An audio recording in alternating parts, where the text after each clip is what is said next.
मोहब्बत की दहलीज पर गाज़िया खान।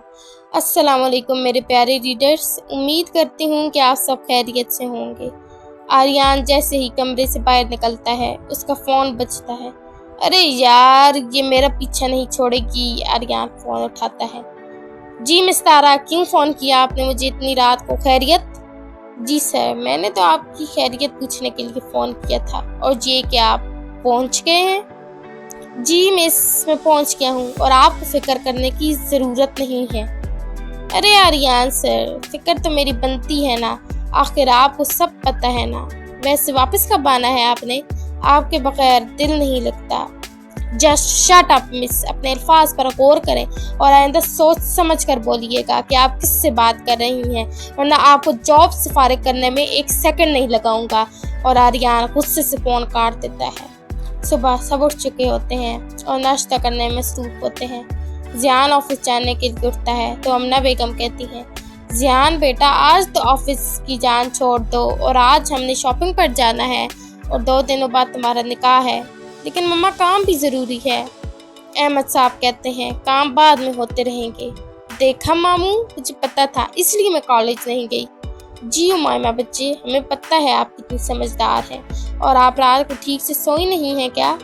आर्यन अपनी हंसी दबाए बैठा होता है। उसे याद आता है कि उसने रात को क्या किया था। फरहान आर्यन को टेबल के नीचे से टांग मारता है और उससे कहता है, मुझे भी बता, क्यों दांत निकल रहे हैं तेरे? अकेले अकेले हंस रहा है। हर बात तुझे जाननी है, सब्र रख। मामू, वो रात को सब देर तक बैठे रहे और आपको तो पता है, जब तक मैं यारम को ना पढ़ूं मुझे नींद नहीं आती। उफ अल्लाह, इस लड़की का कुछ नहीं हो सकता। लेकिन बेटा, नींद भी ज़रूरी है। जी मामू, लेकिन यारम भी ज़रूरी है ना। आर्यन, जो बेचारा कुछ और सोच रहा होता है, उसके ख्यालों पर उमाइमा पानी फेर चुकी थी। फरहान हंसते हुए कहता है, हीरो तो अभी आया है। ये कौन सा हीरो निकल आया स्टोरी में? तू साले निकाल ले दांत। तू तो चाहता ही ये है कि तेरे साथ मैं भी कंवारा पड़ूं, मेरी उम्र ही ना निकल जाए कहीं। नहीं भाई, नहीं निकलती तेरी उम्र, और निकल गई तो वो तारा है ना पागल तेरे पीछे, वो चुड़ैल। आर्यन कहता है, ऐसा तो ना बोल, ठीक ठाक तो है बेचारी। फरहान कहता है, बेचारी? आर्यन ने कहा था। ये तू मेरे अल्फाज क्यों उठा रहा है? और मेरा नंबर कैसे आया उसके पास? आर्यन ने पूछा था। मेरा दिमाग खराब कर रही थी तो मैंने सोचा साइकिल लवर वो तेरी है, मैं अपना दिमाग क्यों खराब करवाऊं। हाँ, तो मेरा तो दिमाग किराए का मकान है ना। नहीं यार, अब ऐसी बात भी नहीं है। और मुझे समझ नहीं आती कि तू इतना हैंडसम क्यों है। क्योंकि मैं हूँ। और तुझे क्या लगता है मेरे पास इतना टाइम है कि उसके फ़ोन सुनता रहूँ मैं? मैंने भी ब्लॉक लिस्ट में डाल दिया। हाँ, फरहान ने मुंह पर हाथ रखते कहा था। क्या हाँ? तू कर लेना उससे बात। तुझे पता है वो खुद भी अमीर है, बस तुझे देखते ही फ्लैट हो गई। वो हमारे साथ काम करती है। काम नहीं करती, सारा दिन मुझे देखती है और टाइम पास करती है। अरे भाई, आपको कौन देखता है? अनाया कहती है, इसके कान बहुत पतले हैं। बेना, लड़कियां देखती हैं आर्यन को लंदन में और फ्लैट हो जाती हैं, और उनमें से आधी से ज़्यादा तो ऑफिस में इसलिए काम कर रही हैं ताकि इनकी एक झलक देखने को नसीब हो जाए। आर्यन फरहान से कहता है, चुप कर जा, नहीं तो पिटेगा मेरे हाथों। फरहान ने बहुत मुश्किल से अपनी हंसी कंट्रोल की होती है। पलवशा कहती है, भाई इसका मतलब उधर की गोरियां आपके पीछे हैं? वैसे आप हैं जो इतने हैंडसम। किधर हैंडसम है? उमाइमा कहती है पलवशा से। भाई, उमाइमा बोल रही है, आपसे ज्यादा हैंडसम तो दुबई का डॉन सैयद यारम काज़मी है। अच्छा, इतना हैंडसम है? लेकिन मुझसे ज्यादा नहीं होगा। फरहान ने सबको बताया ना कि जो इतनी लड़कियां हैं ना हमारे ऑफिस और लंदन में, मेरे पीछे मरती हैं, लेकिन मैं सिर्फ एक के लिए आया हूँ। और बहुत अच्छे से जानती हैं आप, लेकिन मुझे लगता है कि जब से मैं यहाँ आया हूँ मेरी फीलिंग्स की तो किसी को परवाह ही नहीं है। और मैं अभी आपकी बात भी करवा देता हूँ मेरी कोलीग से। अरे बेटा, ऐसी कोई बात नहीं है, तुम्हें पता है ये मजाक कर रही है। हमें है तुम्हारी फीलिंग्स की परवाह, लैला बेगम कहती है। नहीं फुप्पो, बेशक आपको परवाह है, लेकिन आपकी बेटी को नहीं है। हर वक्त मुझे भाई भाई करके बुलाती है। मैंने तुम्हें मना किया था ना कि आइंदा आर्यन को भाई ना बुलाना, लेकिन नहीं, तुम बाज नहीं आओगी। चलो सॉरी बोलो आर्यन को। Okay, I am sorry my cousin. देख लें फुप्पो आप। उमायमा, ये ले आप सब सुनिएगा मेरी कॉलेज की कॉल। अस्सलाम वालेकुम मिस तारा। वालेकुम सलाम सर, कैसे हैं आप? और आप एडजस्ट तो हो गए ना उधर? वैसे इस मेहरबानी की वजह? कैसी मेहरबानी?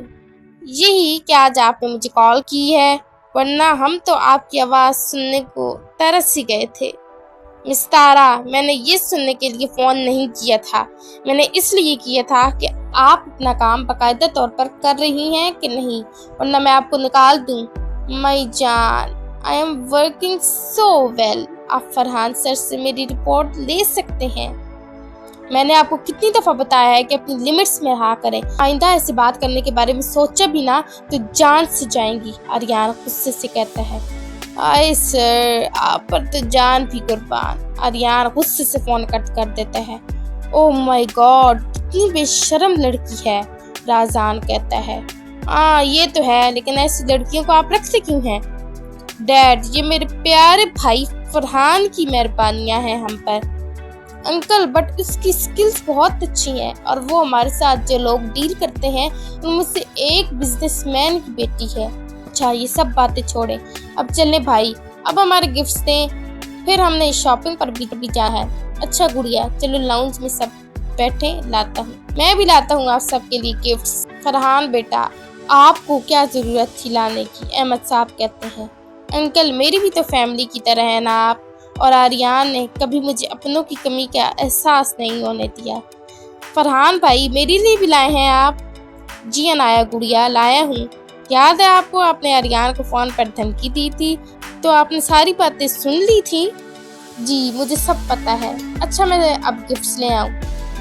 भाई साहब, देखा कितना प्यारा बच्चा है। हाँ बहना, ये तो है, और ये इसका तो मांगने वाला ही काम है। आपको क्या है राजान भाई, खुद तो आप ला कर देते नहीं है ना। झूठी, देख लो सब, हर बार ले भी लेती है और मानती भी नहीं है। फरहान आर्यन के कमरे में दाखिल होकर दरवाज़ा बंद करता है। आर्यन बेड के दूसरी तरफ मुंह करके बैठा होता है। फरहान उसके साथ जाकर बैठता है और उसके गले लगा लेता है। आर्यन, मेरा भाई, ऐसे तो ना करना। आर्यन उसके गले से लगकर रो देता है। वो लड़का जो इतना सख्त था बाहर से, जो गलत करने वालों की जान ले लेता है, वो आज एक लड़की के पीछे रो रहा था। आर्यन, इधर देख, मेरी तरफ क्यों रो रहे हो? इतने सालों में आज तुम रो रहे हो। तुम तो बचपन में भी नहीं रोए हो। तुमने तो मुझे संभाला था, अब क्या हुआ? यार, तुझे पता है वो मुझसे प्यार नहीं करती, वो किसी और से करती है। खबरदार, जो तू रोया तो वो करेगी तुझसे प्यार, करेगी। आर्यन, एक इंसान को वक्त लगता है किसी के साथ एडजस्ट होने में, और वो किसी और से प्यार नहीं करती, उसको सिर्फ इमेजिनेशन से प्यार है। और वैसे भाभी को माफिया वाले पसंद है ना, तो वक्त आने पर हम अपना स्वैग दिखाएंगे इन माफिया स्टाइल। और अब तू रोएगा नहीं, इधर देख, मैं एक आंसू ना देखूं। ओके ओके, चल अब इसी खुशी में गालिब का शेर सुन। नहीं यार, ये देख मेरे जोड़े हुए हाथ। चल, तू मुस्कुराया तो, लेकिन आज तो सुनाऊंगा शेर। इरशाद अर्ज किया है, दिल के लुट जाने का इज़हार ज़रूरी तो नहीं, दिल के लुट जाने का इज़हार ज़रूरी तो नहीं, ये तमाशा सरे बाजार ज़रूरी तो नहीं। वाह वाह वाह वाह, क्या कहने। इरशाद, मुझे था इश्क तेरी रूह से और अब भी है, मुझे था इश्क तेरी रूह से और अब भी है, जिस्म से हो कोई सरोकार ये ज़रूरी तो नहीं, मैं तुझे टूट कर चाहूँ, तू मेरी फितरत है, तू भी हो मेरा तलबगार ये ज़रूरी तो नहीं। ऐसे तमगर ज़रा झांक मेरी आंखों में, ऐसे तमगर ज़रा झांक मेरी आंखों में, ज़ुबान से हो प्यार का इज़हार ज़रूरी तो नहीं। हाय, डीप लाइन्स यार, दिल को लगा है, ऐसे लगता है अभी रोना आ जाएगा। अच्छा चल, अब बाहर सब वेट कर रहे होंगे। आर्यन और फरहान बाहर आते हैं और सबको गिफ्ट्स देते हैं। गिफ्ट्स देने के बाद सब शॉपिंग के लिए चले जाते हैं। आर्यन भी जा रहा होता है और उमायमा कमरे में तैयार हो रही होती है। वो सबको बताती है कि जब सब जा रहे होंगे तो उसे बुला लीजिएगा।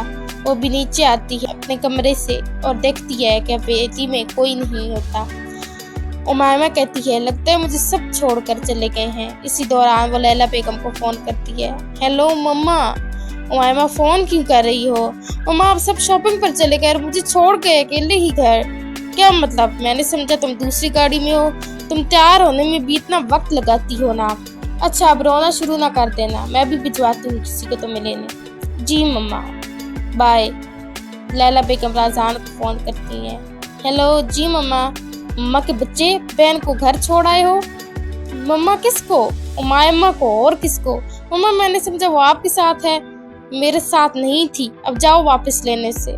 मम्मा मैं नहीं जा रहा। और हाँ, आर्यन ने थोड़ी देर बाद आना था ना, उसको बोल देता हूँ, वो घर ही होगा। आ ही ना जाए उसके साथ तुम्हारी बहन। ना आई तो घर ही फिर होगी। मैं आर्यन को फोन कर देता हूँ। अच्छा करो। जी मम्मा।